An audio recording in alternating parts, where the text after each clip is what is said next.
Welcome to Intentional Space. Thank you.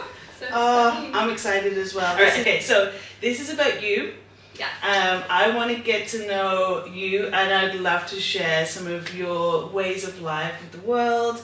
As I previously mentioned, I want to empower women to feel comfortable to step into next rounds of their world and know that they're supported and that there's other people achieving their goals, and but it's difficult, you know, and I know that scary. It's terrifying, and you do have to have, like, I guess, you know, you do have to step into different personality traits that you might not have always had. I'm going to start off by asking, who are you? So, who's Karolina? I've been in Australia for the past 4 years, but 3 years? 4. 4 years. Yeah. But I grew up in the States, but I was actually born in Poland. Oh, so, really? Yeah, so I've grown up already, like growing up I was already used to having friends and family all over the world, in a way, because even most of my relatives are in Poland, but a lot of them were spread around as well. So you're actually Polish? Yeah, Polish, That's insane. Okay, that's super cool. But we moved when I was little, so I remember, like, we'd go back for a whole summer to visit family and stuff, but basically grew up in the States. Yeah.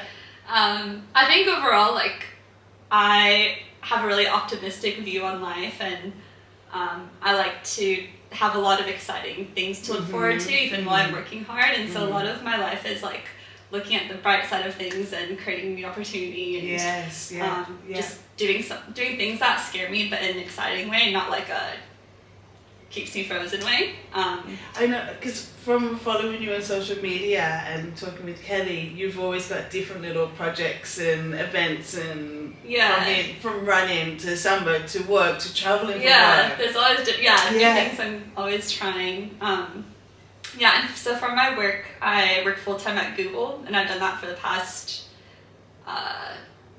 6 years? No, more than 6 years. But it feels like I've been with Google much longer than that, because I interned there 3 times in university. And then in high school, I did a high school program there as well. So I was like with Google since I was 18, basically. And how did you find it? How do you enjoy it? Yeah, I still enjoy it today. I studied computer science when I was in university. At first, when I was thinking about careers, I really wanted to be a pilot, because I really just loved being in a plane and traveling. And I was like, okay, whatever makes me travel, so I want to be a pilot. Okay, I want to say that both, like, computer science and pilot are both high, like, what's the word? Big. It's not like, I want to be an air hostess. You're like, I want to be a pilot. Yeah. Where did that come from? Like, how did you I never even thought of being an air hostess. I think it was... I could have thought that too. Or like, I want a computer science, or I want to be a science teacher. Yeah, so with that, growing up, I always like loved math and science, and that was always my strong point. Not so much I was good at English and like history and that kind of stuff too, but I didn't enjoy it. Now I enjoy history, but when I was learning in school, I didn't. It's like different type of history, isn't it? But math and science, I loved those classes, and in high school, I went to an all-girls high school in Seattle, and our high school introduced a computer science course 1 year, and I didn't really know had no idea what it was. I thought it was like, when I heard it, I thought it was like something to do with barcodes on like labels. I had no idea what it was. I still don't even really understand. Before I went to the class, and then my parents just recommended it because they were like, it's up and coming, and you know, technology is big now, and we love math, and it was actually counted as a math credit at the time when it was introduced. So I was like, okay, I'll do it, and I fell in love with the course, and I had a really amazing teacher, and he was learning with us. He was like his first year teaching the class, so he literally was like learning the new concepts the week that we learned them, and we just kind of like all learned together. But he was such an amazing teacher that like he really had a lot to do with me choosing that as a career path. So he was like a mentor during that time of your schooling life. And did, like, how many students were in that class with you guys? In that class, there were about 15 of us, because it was the first year they taught it. And I also, that year, I was, at my high school, I used to do what they call work study, where you, like, for an hour before school, you kind of help the teacher clean the classroom, or clean or organize things to get some money off of your tuition. Oh, okay, amazing. So I did that to help my parents pay for my school. Yeah. And so that year I was his work study and top 10 organist and stuff. And so often, like, during that time, he actually would help me, like, build a resume when I was 16. Yeah. Oh, that's insane. And, like, he was like, you should apply for this program and this program. Yeah. And so you actually had a mentor. Yeah, and I had that extra hour. In that at that age as well. So it would really, like, when you're that young, you are really being molded, and forever you're being molded. But to have someone who, in that type of industry as well. Yeah, so he actually was the one who recommended I apply for this high school internship at Microsoft. Okay. And it was actually like a coding internship for high schoolers, and they only gave it to about 20 people in the area. Yeah. So I didn't think I would get it, but I was like, I'll interview for the practice. And I got it, and that was my first internship like in software engineering, and that's when I really could see how it works in the real world. Because taking a computer science class for the first time, you learn stuff, but you're like, okay, how do I use this what does in this real life? mean? What does this mean to the world? And so I learned a lot in that internship, and after that experience, that's when I was like, okay, I think like this is the path this is what I'm going to go down. through. That's incredible, because how many people I'm still searching for that thing that brings me fire, but you were at that 16, you're like, I feel confident that this is what I want to do. Yeah, and it's funny that you say that, because now today it's still something like studying computer science led me to my computer science degree, and then I thought I would be a software engineer for the rest of my life. But I ended up becoming a product manager through like my last internship. I just did it to kind of, not because I thought I would become that full time, but I wanted to know it. To get the experience, to also like put myself out of my comfort zone and do things I knew I wasn't good at, like public speaking. And I also thought maybe if I kind of see what product managers are like, then I can become a better software engineer for product managers to work with. And so I did it just for fun, and ended up falling in love with that, and then now that's my full-time career. And even today, like, the initial thing that kind of gave me focus and brought me that fire, now there's so many other things that give me that, and it's not like computer science itself, but it's all the other things that brought into my life, that now there's like a lot of different things fueling me. But initially like the initial reason was because I loved coding, and just I hated meetings, and I just wanted to just sit at my computer and code. And now it's like I don't code in my job, and I'm in meetings all day with people all day. And writing requirements. And how does that feel for you mentally and physically? Like, is it, because I know being in a meeting for a couple of hours is like quite difficult, but for me, but how do you find it? It's interesting, and I think I kind of convinced myself to love it. With like meetings, public speaking, all of that. Initially, I think now because it actually helps my job, and that's how I get things done as well.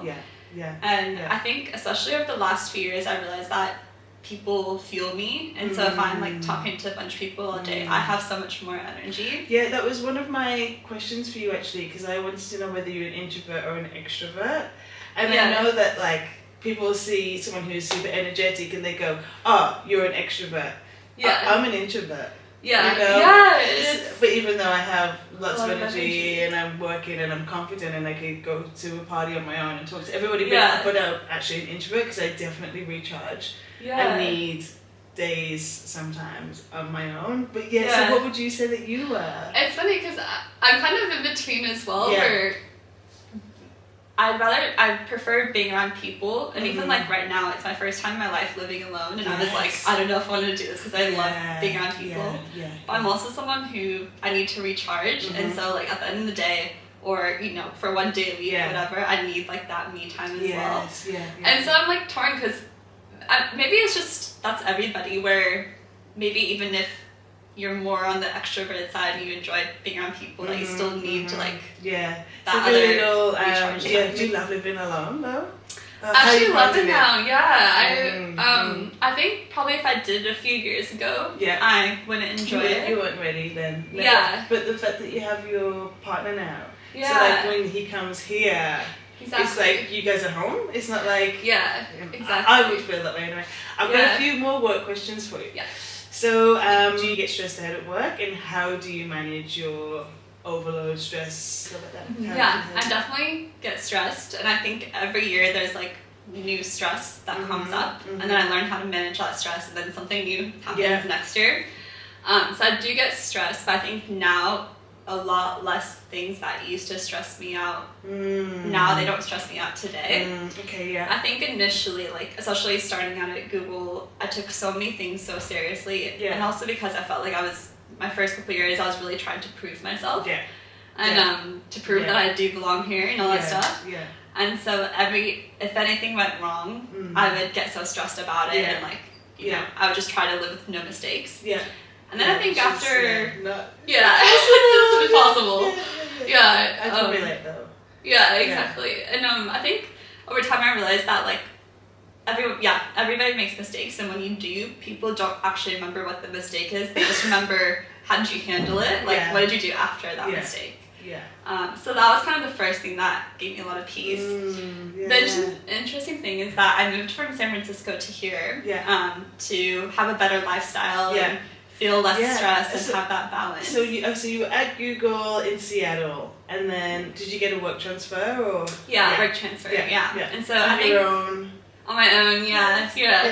I actually had a relationship there at the time when I was in the States.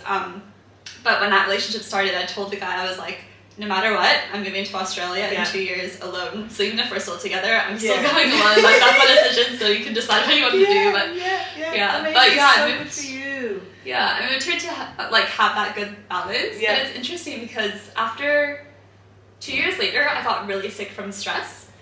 Here? Okay, and I had it was from like cortisol, like high cortisol spikes. And how I found out I had it was some mornings I'd wake up and my eyes would be super puffy and like red, and I'd have like rashes all over my face, and I would be so tired. Like even if I slept a full night, I had no energy. Yeah, like extreme burnout. Extreme, and I just like, and because I didn't know what was happening to my face, I was like, maybe I have some kind of allergic reaction, and I literally couldn't open my eyes some days. And so at first I was trying to like take all these like food allergy tests and everything to figure out what was going on. Is this when you were living in Warners Avenue? Warners Avenue, I think I remember because Kelly started seeing the same naturopath. That's when I started naturopath. I vaguely remember, so that all went down, and then that's when I actually started meditating. So then I found meditation, and I was like, when we finally diagnosed what the issue was, and that it was actually from stress. And then when I saw the naturopath, and she was like, okay, go through your lifestyle, and I did a lot of things that actually probably shouldn't have done. Like, I was in basically meetings all day. I would start at 8 a.m., was working from home, so I just like wake up, start working. And I also was training for a marathon, but I was also intermittent fasting at the same time. So like basically morning time, I wouldn't eat, and I would just be like giving out so much energy at work. And then and then in the afternoon I'd finally eat, and I'd be training hard and all this stuff. And so in the morning I was like overflowing my cup way more than I could. Wow. I reckon this has to be one of my favorite topics. Oh really? I figured you I figured you would. I love, because what I've realized, and I see it, and you can't tell anyone what to do, but the first thing that starts happening to someone is, not the first thing, like I'm sure there's lots of different signs coming up when you get into a place of like that your mind, something needs to change, but you're not listening until it starts like physically showing. Like, I mean, your skin is completely perfect now, so now it's good. I want to hear about how you got to here, how you got to this place, but like it starts, and you're like, what's going on? And then the medical professionals were like, oh, it's stress. Yeah, and when I said it out loud, like what my lifestyle was like, then I was like, oh my gosh, I sound crazy. Yeah. But I kept saying, during my first few years in Australia, I just kept saying yes to everything. Yeah. And that was like my years where I was meeting a ton of people, and because I didn't know anyone when I moved, and I was doing a bunch of different hobbies and everything. And my best friend Lou at the time, she'd always be like, you have like 5 things going on even on the weekends per day, and she'd always say there's nothing better than waking up on a weekend with a completely blank slate, and you owe no one anything, and you have nothing to do, and you can do whatever you want. You still feel your weekend with all the pleasures. Yeah, I do, but less. It's easier for me to say no to things now Yeah. Like either ahead of time, or if something comes up and I know that my energy can't give it, then I say no and people understand. Exactly. Like, how did you manage to go to all these things? Like, was it because you were like, or what was the reasoning? Were you like, I need to make friends, I need to do this because I need to reach this physical goal? Like, how were you saying yes? What was your drive? That's a good question. I don't know where I was. Energy was gone. I mean, I think it just got to the point where at some point my body was like, you have to stop right now because you literally don't have anything else. Yeah. Sometimes I'd be tired, but I'd still say yes to things and go. Yeah. I think it was because like that was the stage of my life I was in. Because at first, when I initially back in the US, when I started my career like post graduation, my focus was proving myself at Google. And then I moved to Australia. My focus was building my community. And so that was like my building my community phase. So even if I was tired, I'd be like, no, this is like the phase of life I'm in, so I'm gonna prioritize this. Did you meet a lot of people and you were like, these people are filling my cup, they align with my values? Or was it more just like fleeting, like just acquaintances? Like what was tell me. I think it was meeting a lot of people, and then some of them would become like really close friends.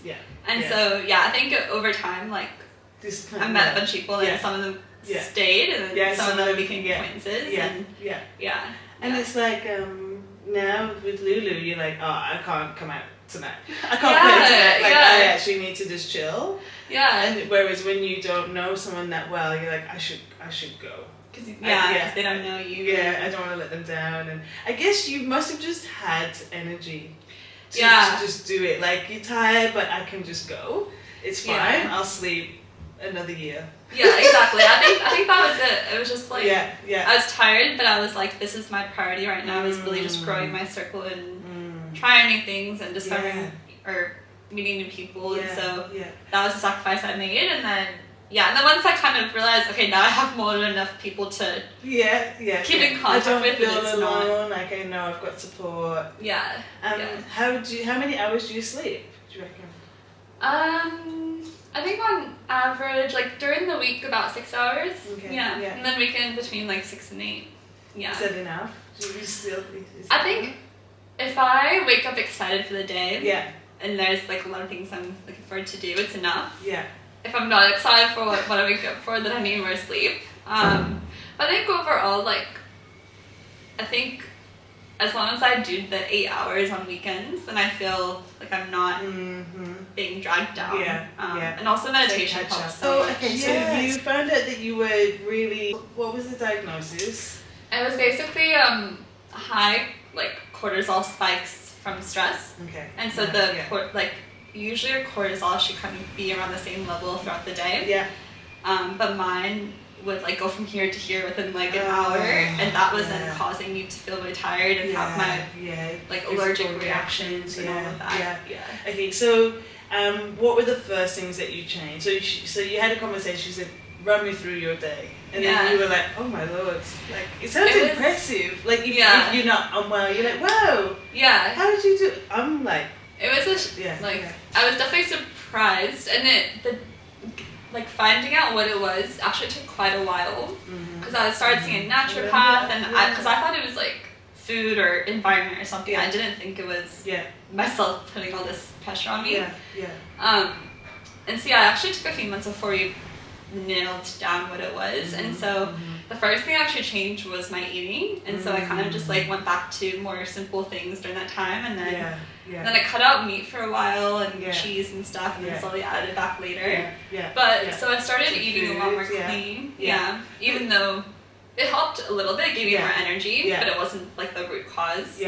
And then after that, like when I realized I was stressed, and I really was like, okay, I'm not going to survive long in my job if I'm doing this all the time. And so I need to, I did sign up for a meditation course I did in Bondi. The Vedic? That one, And before I did that, I actually downloaded Headspace and did that for a few months, which was good, like, entry into meditation. And then I wanted to do my own, where I could just, anywhere without an app or whatever, just sit and do it. How long were you doing at that time? That was like, I'm starting to feel like I'm coming more into myself. How long were you getting into? Like per meditation, or just how long I was? About 20 minutes is usually like when I feel really good. Yeah. And then at that moment, I like don't want to stop. It's so addicting. Yes, it is. One thing that I recently the Vipassana, my mind was constantly like I couldn't quiet it at all. How do you go with quieting your mind? I think it never goes fully quiet, but when thoughts come in, then it kind of just like, it's kind of what they say where I like note it or I observe it, but then I just put it away, like put it back in its shelf. Yeah. And so I think that's the thing a lot of people. Not attaching to it or not running with that thought, and then next thing you know, you're like, you've just got married.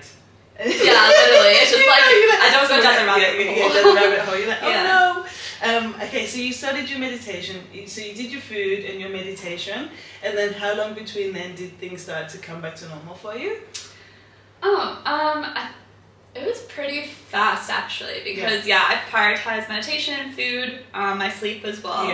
And just like, and then I started also just setting more boundaries with work. I'm like, I'm not gonna work past midnight, or sometimes I would do a thing where I, go to my dance class, come home, and then work for a bit more, late at night, and that would make it hard to sleep. And so I just set more boundaries to ring, and naturopath helped a lot, where when we realized what it was, then there were a lot of like natural supplements that she prescribed as well to really just get me back on track. And so it didn't happen right away, but it like once we kind of nailed on what it was pretty amazing. Fast. This is the thing that when you're studying in your career, and you're Sagittarius, aren't you? Yeah. I'm a Sagittarius too. Oh, makes so much sense. So we both like, I'm driven too, and like when I start working in things, I'm like I've got to be the manager.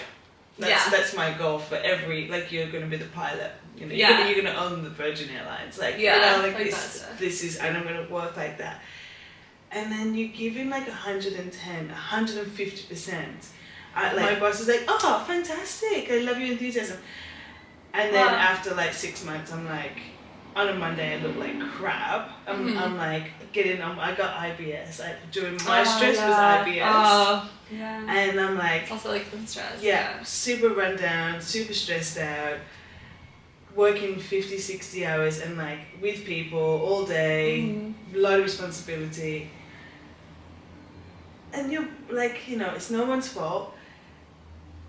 But it's not sustainable. Yeah, it's not. And your owner, the bosses, the managers are like, oh, this is great, like free labor. Yeah. It's because they're like, if you're enthused, then they're like, they're happy. But no one says anything if you also just do your 38 hours good. Yeah. Like if you give 110%, 150% in your 38 hours, and you can be consistent in your performance continuously throughout your time there, like that's also amazing. Yeah, that's what usually is there for the long run. Yeah. But, and then I had to leave. I was there for 3 years, but like I was like, I have to leave now because I'm so stressed out. It's so funny, isn't it? Okay, so and how do you feel? Like now I feel like I'm at the point where I don't feel like I need to prove myself at my work anymore because people know who I am. And so work is really good, and then my lifestyle is good, and I really just, because I remember when I got sick from stress, then my mom, she was like, so strange, because she was like, you moved from San Francisco to Bondi Beach to have a good lifestyle, but you're still getting like stress, and that's when kind of just turned it all around. So I set clear boundaries of like, I'm not gonna, some nights when I have energy I do it, but I'm not gonna go and like kill myself to get a project done, because I've been here for 6 years. I have no intention to leave anytime soon. So like it's better if I pace myself and stay. And then I have hobbies that interest me. Right now it's really samba. That really like when I moved to Australia, I tried a bunch of different things. Surfing, salsa, samba, volleyball, whatever.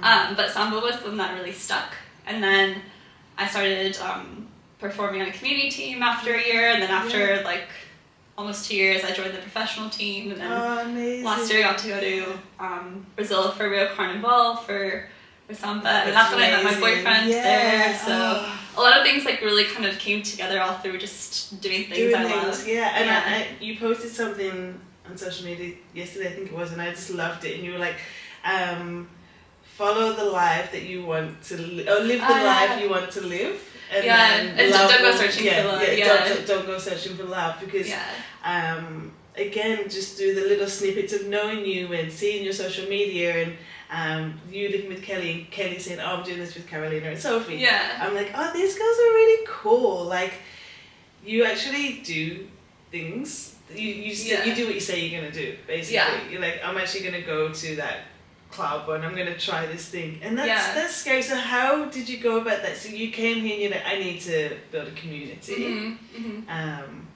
And then and then so after the community part, once got to the point where I was like, all right, now I have too many friends that Kindle's now like narrow it down. Like, I've gone overboard. Coffee 2, coffee 3. So I kind of just like whittled that down a bit, just so it was sustainable. And I realized that it's not personal. Like, you know, if there are people who are good friends, not going to take it personally, and as long as you know, are still consistent in the long run, if they're your priority, I guess.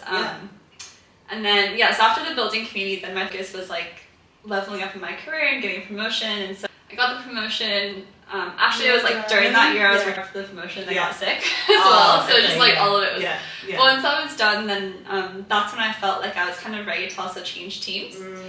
And then before I even looked, an opportunity came to me with a team in Japan, because their product manager left, and I joined that during the pandemic, so I was able to still stay here. So if you stayed, so if you joined the team in Japan, would you have had to move to Japan if it wasn't during the pandemic? I think possibly, like maybe during the pandemic, I think then Google became more relaxed about like, okay, Japan and Australia, it's like 1 hour time difference, so it's fine. You can make it work. So I did that, and then actually now I'm like, I was getting the itch to kind of be back with the Sydney team, and then an opportunity came to me again before I like searched for it, and it was my old manager who was like my favorite ever. So when I heard he had a new opportunity open, I was like, I want to work with you, because whatever he works on, like he's just such a good manager that actually cares. But so after building community, then my phase in life was my career, so I did that, and then I was like, okay, now I'm kind of at a point where I don't want my manager's job yet. I'm happy where I am. So then after that, it was that's growth, to go, actually I'm happy, I'm content with where I'm at, and not constantly striving for more. You know, because more people, like I'm such a more person, like, okay, I've done that, what can I do next? How about just like relaxing and just enjoying this state of life? And that's when I realized that, because I was like, more money won't give anything for me that I want right now. Like, I was like, I have everything I want in life, except for one thing at the time. But this was like towards the end of last year. I was like, you know what, I'm making enough money where I travel a lot for work and for leisure, and I have freedom to, you know, do a bunch of samba classes, like go to Brazil if I want to go to Brazil. And for me, like, doing that stuff, money isn't a factor, and I feel like that's for me freedom, where I don't have to think about money. You've created financial freedom. Financial freedom. And can you work remotely? Right now I still do. And then when I switched to the Sydney team, I was like ready to kind of be back with a physical team again. So when I switch to that team, then I'll be in the office 3 days a week. But I'm also like craving that. But they allow for like Googlers to, for 1 month out of the year, to work from anywhere. And so as long as you can still do the hours and stuff, just so you can go travel somewhere else. And then you get your annual leave as well. Annual leave as well. That's amazing. So that was like the so it came to a point where I was like, I don't want my manager's job yet. It's a lot. I'm happy where I am. And then towards the end of last year, that's when I was like, I have everything I want. The one thing I don't have is I'm ready to meet someone, but I don't know anyone that I would want to build a life with. Yeah. And I was like, everything else is there. Like, I have my hobbies, I have my friends, my lifestyle, my job. Yeah. I was like, I think I'm missing. And so then... Was it like a realization, or was it like something that you've been working towards? Because like we live in Sydney, like there's all the dating apps. There's like probably more single people than people in relationships. Definitely. More single people, more dogs. Yeah. So had you been actively looking prior, or like just not such? For a couple of years, I just was like, I want to have just a good, solid single life and just enjoy. Yeah. And so I did that for a while, and then I had a short relationship that wasn't the right person, but I learned a lot. Yeah. And when it ended, I was like, and that was like last year. And when it ended, I was like, okay, that definitely, I'm glad that's over. Yeah. But I'm also still ready for something real. Yeah. Yeah. And so I was like, I don't really feel like going back into my full single life, and I also don't know anyone, but I just hope that something comes along. Yeah. Because I remember like telling Lulu when, literally the day after me and that last guy broke up, I was like, I'm still ready for a boyfriend and a partner. Yeah. My heart is open. Like, I'm not gonna close my heart because of that situation. Like, I'm still ready. Yeah, exactly. Yeah. But anyway, while I was still ready, I kind of just went back and met a lot of people as well. I never was a dating app person, but I always am someone who I meet a lot of people when I'm out and about. And so I never like feel a need to go on a dating app to fill that hole. And how did you, so this is the thing, would you go and approach people, or would people come and how would you go about chatting with someone in a bar or like a dinner? Yeah, I think it was pretty even. Like, I always felt comfortable enough to approach people, or I didn't feel weird like staring at people or making it clear that I'm into them. Yeah. And so, because I always, and then the day it's like, it's not personal, it's just either you vibe or you don't. And so I think there's low risk. And so, I think half the time it'd be kind of even. Like, I think also when I go to a lot of places, I have the open body language. Like, I talk to people, I'm smiling, I'm not closed off, and I think people really look at body language too. And so when I actually met my boyfriend, like my first night out in Brazil, he had really open body language. He was at a bar like by himself after work, and he was like smiling and everything, and then he was the only person I noticed in the bar. And so now I had really open body language too, and I kept like looking at him and making it really obvious that I was. And then I think like he like waved me over, and I was like, no, you come here. So I waved him over. But I think that's the thing is like, I wouldn't wait for people to approach me, but I would just be very open and kind of flows. You would make yourself known. So people know if like they talk to me, I won't like shut them down. Yeah, that's beautiful. I love that. Open body language. Yes. Open. And also, I think especially in Bondi, I've noticed that a lot of men are afraid to approach women in places. And so there were times it would happen where I'd be just like walking around the beach and someone me and like ask for my number. And whenever that happened, if I pretended I had a boyfriend at the time or whatever, because I didn't want to give them my number, I would still say like, but I'm so glad you did that, and keep going, because there's not enough people like that who are courageous enough to just try. To go, And so like every time that would happen, if I didn't want to give them my number, I'd still be like, please keep going, like I'm doing this for the girls. Don't let me stop you from going and finding the perfect person for you. Because someone will be like, yes, like I would love to, and I find you attractive. Okay. So you find balance in your days now? You in a really good place. How old are you? Like the same age? 28. 28. How old are you? 33. Oh wow! I would have never guessed. 34 in November. Whoa. Yeah. Kelly is 30, 31 in Jan. Oh, because I knew it was like roughly Kelly's age. Yeah. Okay. Oh, wow. We're all close. Yeah. And you've achieved some incredible goals. Like you've bought this place in Bondi, you've relocated. I can be very analytical, and I'm really trying to like tune into my body and my intuition. This is why this is starting, because I'm like, I'm calling them feel good thoughts. So like, if it feels good, I'm gonna go for it. If it doesn't feel good, then I'm that doesn't feel right. Stress. You know, everybody's like, what's going on? It's because you need to change something in your life. Do you follow intuition? Like, how have you drove your life forward so far?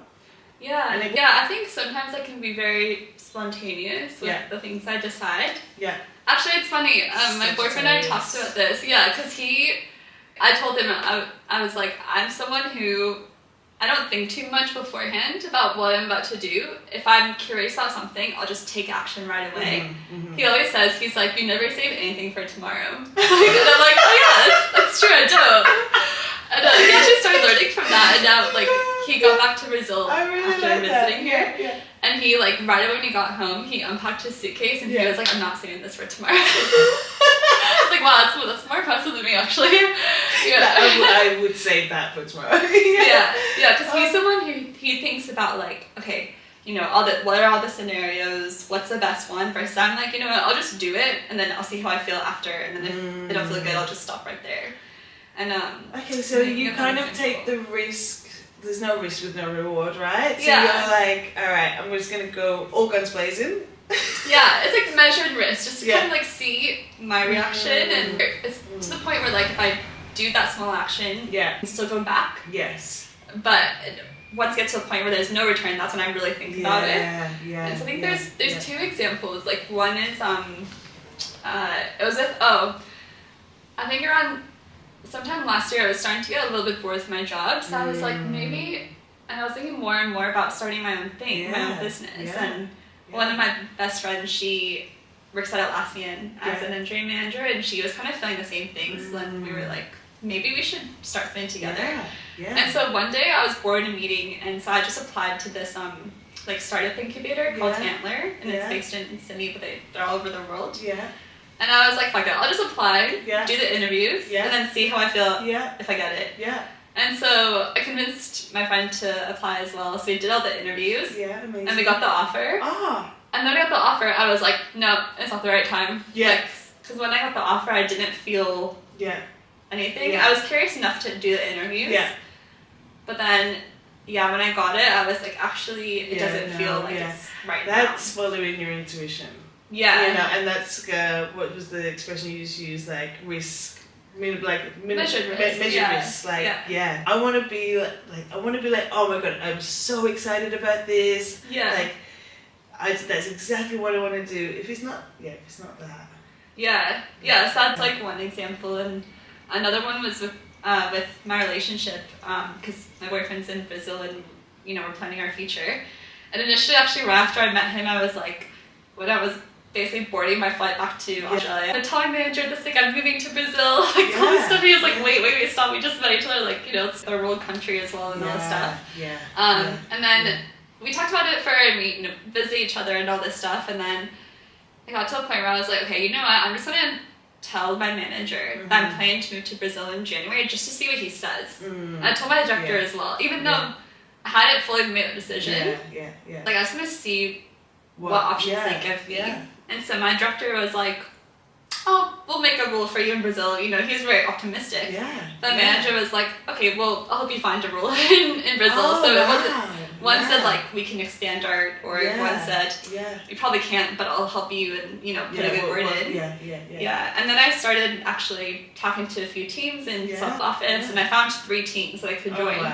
And that's when I told my boyfriend, I was like, okay, now we're at the point where if I make another decision, I can't go back, so we have to decide, like, am I moving next year or not? Because I took enough, like, I still need to tell the teams I'm not going to move anymore, but I talked to enough teams where I created an option for myself. Okay, now we have to go one way or the other. You really take action. You're very action-orientated. I love this. And I think it's the best way to kind of just know how you feel, because sometimes if you just think about things over and over, then a lot of the thoughts we think aren't actually real. Like, I saw some crazy stat that like 90% of things that you think that other people think about you, they're actually not thinking about that at all. No, 100%. That was one of my fears, imposter syndromes with starting an intentional space. Because I'm not very social media savvy, or I just post a random, like, nice photo of myself. They're nice. But then I was like, I want to do this, and to grow a community, I've got to really navigate the social media world. And I was just like, oh my God, what are people going to think? Like, people are going to think this. And then just through the work that I've been doing on myself and the podcasts I've been listening to, like, no one's actually listening. Like, people might get little snippets of what you said, but you'll capture people who really resonate with what you're saying. But apart from that, like, everyone else is just like, true.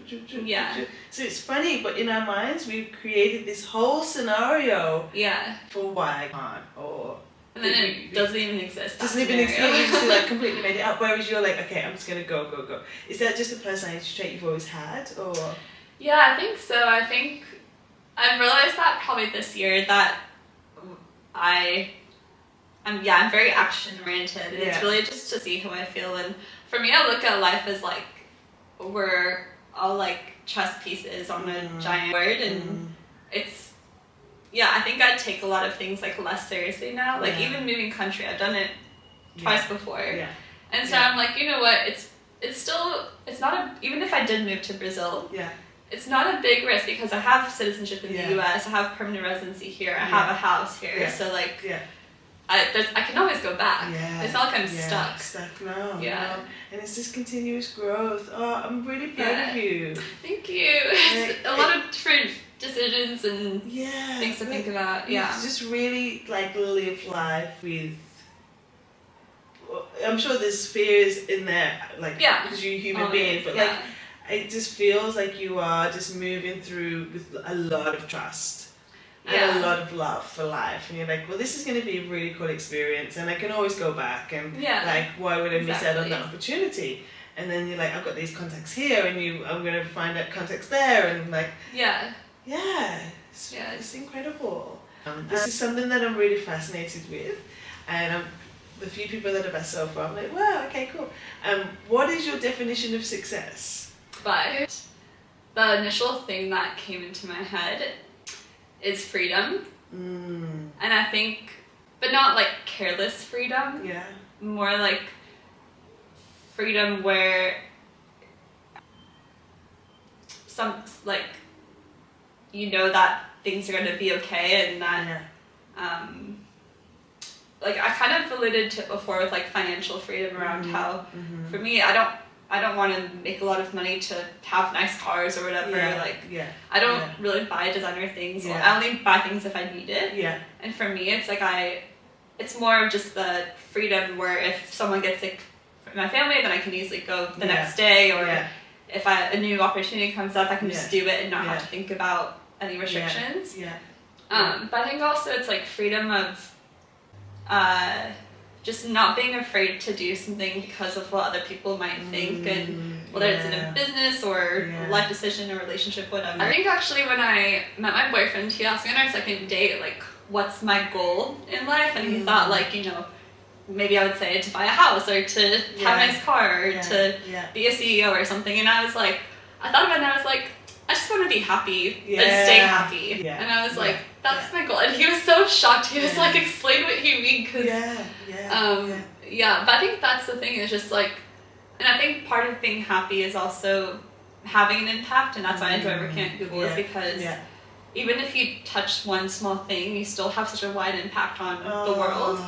And that's incredible. And it's like interesting problems that keep my brain. And if I travel for a month and don't work, then after that ends, I'm just like, gosh, I want to work again. And so having that balance. And so I think it's maybe for me success is overall being happy with my life, and that feeds into like making an impact on the world, but also with having good connections and having a good lifestyle and financial freedom, all that stuff. And my goal is slightly similar, but I use the term contentment. Yeah. Because when I think of happy, I'm like, or I'm sad, whereas like I think there's going to be those daily emotions, that roller coaster of life. There's things going to happen, parents get sick, things like that. But I'm like, when I sit back and I'm like, okay, take away the mayhem, like take away the things that are going on in my mind. Wow. Yeah. And I think that's a good way to put it. Like, wow, I created this. And the other thing, like, just refer back to when you were like, I got sick because of the working for the promotion, And I guess there are parts of your career that those things are going to happen because you really do want to get to that next stage in your role. Yeah. And I was doing the same. That's when I got sick, when I was trying to, But you've kind of got to a place where for that year, for that 2 years, that was tough. But now you're in a place where you're like, I'm not going to take that job. Yeah. Because I don't want the extra stress. And I'm happy with the money that I'm earning at the minute. And cool. And even like during the, I guess, it's such a good point that like, doesn't mean that there aren't days where I'm sad or, there's still other shit going on in my life, but in general, the general feeling is contentment. It's a really good way to put it. But also, like, even from the bad things that happen, like getting sick from stress, so many good things came out of that too. 100%, It's like no regrets, right? Like having a more balanced life and making that priority and finding meditation. And when I did the meditation course, I started talking to like one of my best friends now, and so a lot of good things came out of it. No. My friend Fernanda, she's a friend from samba that I first kind of knew of from samba, but then we both did the meditation course at the same time, and that's when we connected. It's amazing, isn't it, when you just like find souls and you're like, wow, this is us, we're going to be friends like you just know, you're going to be made a friend for life. What's an important lesson that you've learned over the years? There's a lot. The first thing that came into my head, it's more of like a trivial one. It's not like, I wouldn't say it's a big lesson, but it makes me feel so much more at peace with a lot of things now. It actually came from a book I read called The Four Commandments. And basically they teach, it's this like ancient community or religion in Mexico where they teach these 4 things that really helps live like a happy life. How it's all about how to create like heaven on earth, because the whole premise is like we actually live in hell. Like there's a lot of times where I look around the world and I'm like, oh my gosh, we actually do live in hell. And so it's about how to create more of that peace and heaven on earth. And one thing they talk about, one of the laws is don't take anything that other people say personally. And I was like, when I read through their explanation, now it gives me so much peace in so many areas of my life. And I learned a lot from that. And basically what they explain is that anyone, whenever they give you any feedback, and a lot of it's constructive too. So I think it's like, take some things personally. Sometimes. But it's constructive. When you know that it's like for your benefit. But when a lot of people comment on different things or tell you what they think, they're actually just saying what's their own reality, but their reality isn't your reality. So you can listen if you want, but don't take it personally. It's not personal to you, it's personal to them actually, because they're saying what they think is true. This is something that is like, I think you'll really be able to relate to this, especially with the way that you live, but like when people project their fears onto you, and parents do this. Oh, what do you mean you're gonna live in Brazil? Like my mom would go, you can't live in Brazil. You can't live in Sydney. And then it starts to plant these seeds. But with family especially, it's like they'll say what they think is best for you, but it's really just what keeps you safe. But it might not be what's actually best for you, which is like interesting. But with the personal stuff, like that helps so much.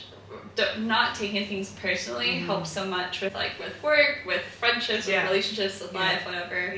I think probably one of the more recent examples for me is because my boyfriend and I are long distance, and the hardest part was the very beginning when we had just met, and after 2 weeks of knowing each other, we decided to do long distance, but we were still getting to know each other too. And so there are a lot of both of our friends would give us so many doubts and why are you gonna like my friends would, and out of good intention, not to make me scared, but it was more like long distance rarely works. You guys are like, what's your plan? Even my mom was like, so what's your plan? You guys live on the other sides of the world. Like, what are you gonna do? You know? And then on his side, his friends would say, how do you know she doesn't have an Australian boyfriend? How do you know? And so a lot of that, and a lot of the doubts are on long distance and how it doesn't work. And so we just had to we talked about it a lot, and we just had to say, like, that's not, they're saying what's their reality, maybe from a past experience or from what they believe. But like, we've already done so many things that people don't have in their reality, so why can't this be another thing that's just like our reality, not their reality? This is your life. This is your life together, you know. This is you guys. You need to navigate this on your own. But you're like, oh god, is that, you're kind of right, you know, like long distance relationships cannot work. You know, what if we want to look at percentages? But from like, it just says that you really live life with an open heart, because it sounds like when you met him you were like, this feels really right. Yeah, it's such an amazing connection that I just didn't even think about what would happen after Brazil, because I just didn't want to think about it. And I think he as well, he said that like he would, oh my gosh, like I've never had this connection before, and he was still learning English. I barely know Portuguese, and he was learning English, so we really, like, the connection was so strong that we could get by with like his English and Google Translate and like mimicking. So it actually like worked. Wow. How's his English now? It's so good. It's so it's amazing. And it's just a short time. And he he met so many of my friends here from, you know, everyone has a different accent, everyone's from all over the world. So now he's like, he got really good at English, and we talk in English all the time. I'm learning Portuguese as well, but mine's not at the level where I talk it all the time. But it's just like amazing how just over, we've known each other like 8 months now, and it's just like black and white how much it's progressed. Even his CFO had us over for dinner because they're close, and she's such a good mentor for him. And part of the reason for the dinner was to see if he actually knows English as well. Really? Because she just like didn't believe him, because she was trying to get him to learn English for so long, and then he's like, oh, I have a girlfriend in Australia, and she was like, maybe it works because you guys don't speak the same language. But so she was even shocked how much he knows now. And I think as well, like for him, I know he loves Brazil, but like he would have come to Sydney or Bondi, and there's a whole Brazilian community here. Like this isn't foreign. This isn't like going to Japan, is it? Yeah, like, exactly. So but he's gonna come in next year. Next year, we're planning basically for us to be together in Australia next year. And I feel like even though I was so set on also moving to Brazil as well, and I was like, were you excited about that? I was excited. I was excited about it, but I also was so 50-50 about. I could go either way. When people would ask me, like he would ask me, Lulu would ask me, do I prefer, like if it was fully my choice, would I rather stay here or be there? And I was like, it's not. I'm so 50-50 because it's not about the location. Now it's about like building a life with him. And so that's why I was like, that's not, the place is secondary for me now, because I have also the security of having PR here in America.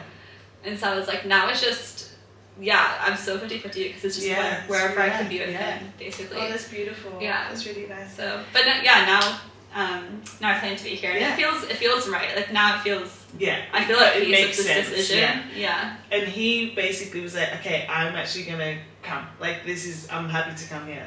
It was after just a series of realizations that we both had together. Like he learned a lot, and there was a lot that, you know, I think it's very much like you don't know until you actually experience it. And just the sense of like safety, and the fact that like people, it's a community from people you don't know, like people aren't scared of each other, people help each other, and that just like he never could have imagined. And then having that feeling of safety frees up your mind to build new businesses and do so much more versus having part of your mind like being focused on keeping your family safe.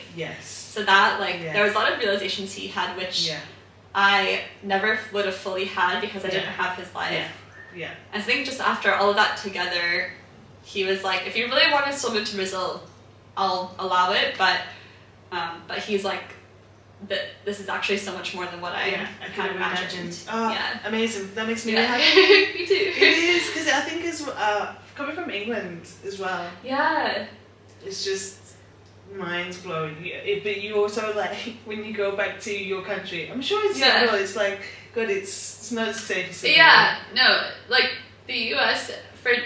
Some weird things are happening in the U.S. now, but now I see like this is my home. I don't feel, even though like when I need to or want to visit my family, then I visit my family, and they're still my priority as well. But I'm so much happier here, and I came here for a better life. So and you've created a better life. Like you've done that. That's a massive accomplishment. It's really, I'm sure you like feel the same as well. After I do. I do. There's still a lot of things that I want to kind of same with you, I'm sure. But like, always. I'm still waiting for my permanent residency to get approved. Oh, nice. So it's happening. So once that is in, I know, like friends say, everything changes and nothing changes. It's like just a sense of security, like the way that you just explained it. It's like a peace of mind that you get back. Yeah, like, exactly. I can use that for something else. And so my final kind of question for you would be, what is something that you are planning to work towards? I think even though I'm still very happy in my job, I also feel like there's some part of my potential that isn't fully realized when I'm working for a giant corporation. Yeah. And so that's one thing where I feel like at some point in my life, and I've explored it before and realized, no, it's not now. Yeah. But I feel like that's one experience that I really want to have, is having my own thing that even like purchasing an apartment, it was never a goal of mine, but now it's nice to have like your own kind of project in a way.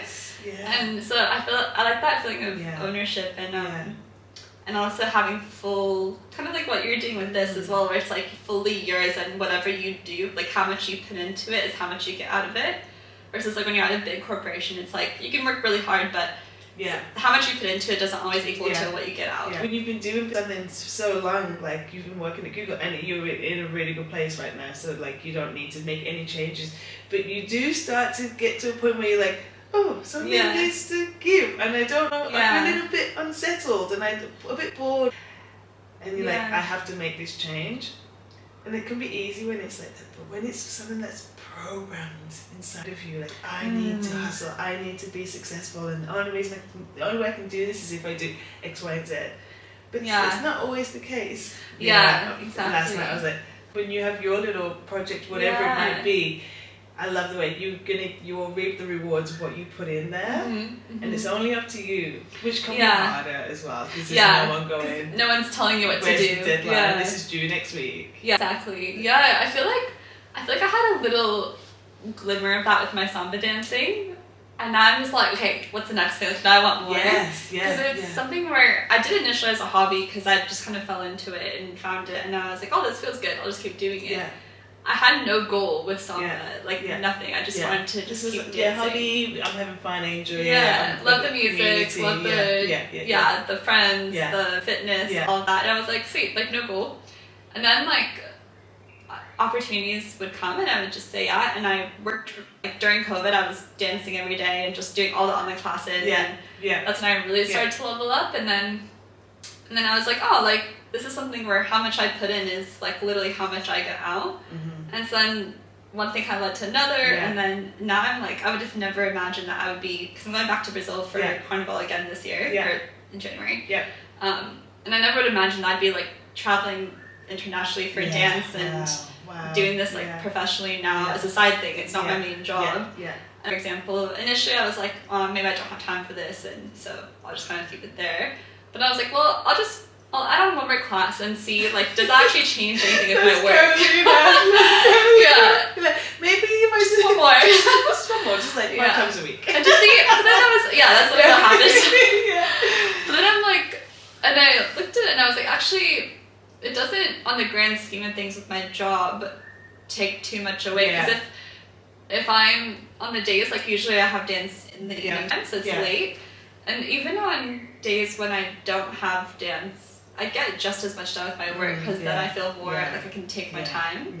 And so I'm like, actually, not much really changes, and I've built this whole little side thing now, and so now I'm just like, what's the next thing? Do you get paid for this? Now I get paid, for shows. Incredible. I pay for classes, 2 classes, but for training shows. And now you've had a life lesson of like what it looks like to not prioritize your body and your mind. So now you're like, I know what my balance is, and you're like, I'll add one more class on and see how that feels. Whereas before, you were like, oh yeah, I'll just like do 7 classes this week, without any considerations with it. Now you're like, oh, this is, let me see if that feels right. So you are reading and listening to your intuition. Yeah, exactly. You know? And it's so interesting because it's like, and now, even for example, like the money I get from this is not even comparable to my job or anything. And I don't do it, even if I was doing it for free, I'd still do it for free. Yeah. But it's interesting because I remember the first time I got paid to do a gig, it was, you know, some cash, but I held on to that cash for so long. And I didn't spend it for so long because I was like, I worked so hard for this. And I would often spend that same amount, not even thinking twice about it. And it's not comparable to anything I make, but it meant so much because I was like, this is something I built to my own. Or not my own, but with, you know, a lot of help with school and everything. No, but with discipline. Yeah, definitely discipline. With patience and being kind to yourself. Like, I think this is really fascinating as well. It's like how you forget. When you're a child, you're just constantly learning new skills. Like, it's just what happens. Yeah. But as an adult, you can actually do the same thing. Yeah. You're like, wow, like I taught myself a whole new skill. And I think a comparable thing to that is if there's really good people in that space. Like, for example, with my samba school, I recognized how amazing our director is, and she's my coach on my team now. Yeah. And I like really admire her work ethic and her like integrity and her how dedicated she is to teaching the real thing, because there's a lot of like samba you know, dancers in Australia that's not the real deal, and they've never like they don't invest in the further education. But I think just like when you see someone who's so good at what they do and they also invest in you, because I saw early on that she was like investing in me and she saw something. And when that happens, then you kind of just keep going to see what it is they see. Because I think if it was any other instructor or director of a school like that, I don't think I would have gone this far. No. Yeah. And I think sometimes it's like, even if you're not sure what you want out of it, if you see someone really good at what they do and they're kind of supporting you or guiding you, then you just kind of just continue and just see what happens. Yeah. That's it. It sounds like you've had a lot of mentors throughout your journey so far. Yeah. Because you had your professor at school for your computer science mentor. You mentioned one of your managers that you jumped into his projects because you knew he was a really great leader. He's so good. You've had this lady now who's just as well. And the community. It's fascinating, isn't it, of how you've gone into those directions because someone's believed in you. Yeah, exactly. It's like when you're growing up and your parents believe in you, and so you kind of keep going in a direction because you feel their support. And now it's like you can get that from so many different people. And when I think after it happens a couple of times, then you can kind of like be more attuned to it when it happens. And so then that's when and role models, because you're like, we have to, and these people are positive role models as well. And so you're like, I'm aspiring to live this life that you live, or you know, beautiful, babe. So good, such a good life.